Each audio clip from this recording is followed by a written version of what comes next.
Hi everyone, Skylar Hall here with Starship Forge. Now, some of you may remember me as Jace Terran. Until recently, that was my Xbox Live gamer tag as well as the name of my YouTube channel. I changed both of them because forging is really my Halo passion. I love building aesthetic maps, mostly in Forge. So today I'm going to show you an aesthetic map that I made in Halo 5 Forge. So I'm going to go into a custom game, we select the map, open files. Just to show you real quick, there's a quote from The Empire Strikes Back there. If you can't read it, it says, "They can't have disappeared. No ship that small has a cloaking device." Anyway, that's just a little hint of a little surprise that I've got in store towards the end of the video. So, got everything set up. We're going to load the map up. Now, while the map is loading, I'm going to share just a few of my impressions of the new Forge real quick. Now, the point of this video isn't to do a real in-depth review of Forge, but I just figured I'd share a few of my impressions. For the most part, I think the new Forge is pretty awesome. The 1024 object limit, that's double what you could place in past Forges. And it's even better than that because you have no category limits. You can place as many of any type of object as you want. There are color options that are awesome.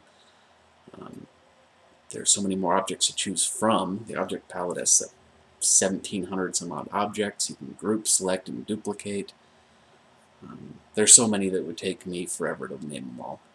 There are, of course, some quirks and glitches, some rough bits, but I think for the most part the Forge team has done a pretty good job of updating Forge for the next gen Halo. Alright, so here we have a Phaeton.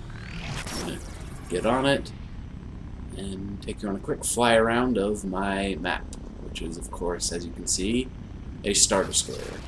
Of course, I based the Star Destroyer on this map. I based it on the Star Destroyer from The Empire Strikes Back. So I used some blueprints and pictures of the filming model from the movie, and that's what I used to build it. One thing right off that I can say is I love how many more objects you can place in this compared to past Halos. The amount of detail that I could do with this is insane compared to before. Some of you may have seen my Star Destroyer that I made in Halo Reach. It's actually a video vid on my YouTube channel as well, but it's so much more detailed. Like, for instance, here in this trench area, I could actually pack it with tons of greeblies. So all along here, there's just random little bits everywhere. So, right here in the front, back to the front, go up to along the front of it. And we have, of course, all the armor plating. We have different shaded pieces.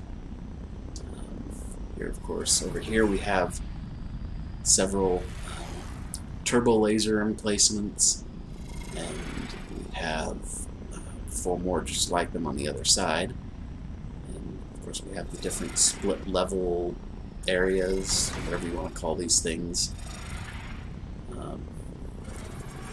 And of course, each of them has little random bits crammed in, stuff I could never have done in Halo Reach or any other past Forge, really.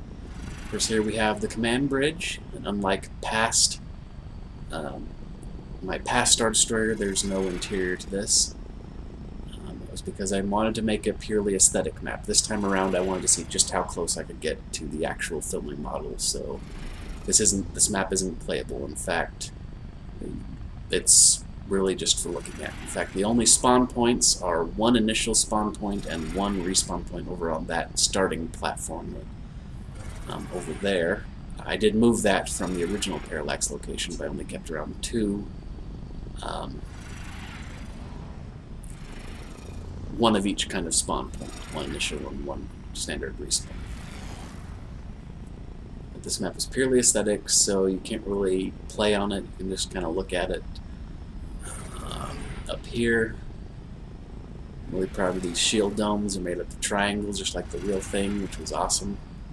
Love the fact that you can include all the triangles and everything. And of course, you have the communications tower, and the actual bridge is right here, which of course is much smaller, way too small for a Spartan or any human being. Of course, that's probably only like a couple feet tall in forge terms. I'd say this map is probably about one-fifth the size of a real Star Destroyer. Just limitations. I think it's going to take until at least the next gen system before we could actually forge a full-size, literal full-size Star Destroyer. Anyway, going here to the underside. As you can see there, some of these shadings are actually not done on purpose. It's actually just have so many objects here that it almost breaks the lighting engine, but it still looks okay because I guess because it has, the Star Destroyer has different shades of gray, and there are of course some small panels I intentionally shaded, like if you noticed the different shaded panels there. But moving on to the down below, we have the minor or secondary launching or docking bay. Over here we have the primary docking bay. There's the docking bay there, and the docking crane over here. Continuing down, we have the dome. I forget what it is or what it does, but there it is. And as we continue down over here to the back, you see we have all three of the primary engines and of course the 4 secondary engines, and some random just tubes or pipes or whatever, maybe they're exhaust, I don't know.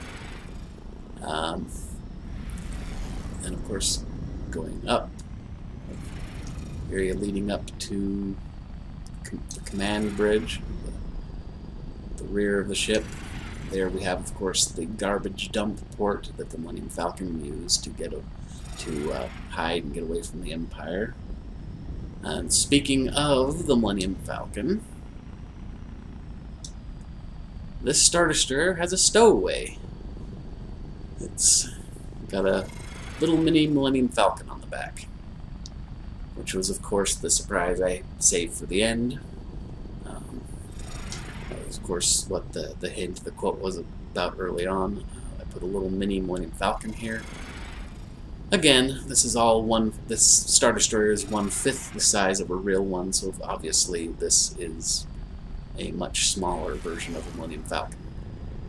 I do intend to make a full-size Millennium Falcon on its own and forge eventually. Maybe that'll be the next thing, in fact. I hope to follow this video up with more like it, with other aesthetic maps. Plan on making some Star Wars maps and some Star Trek maps and some Doctor Who maps. And anyway, if you like this map, you don't necessarily have to friend me. You can, if you follow me, you could send me a friend request, or of course you could follow me on Xbox Live. And again, my gamer tag is Starship Forge. So if you follow me on Xbox Live, you can go onto my file share and download this map. Let me know what you think in the comments section. And so until next time.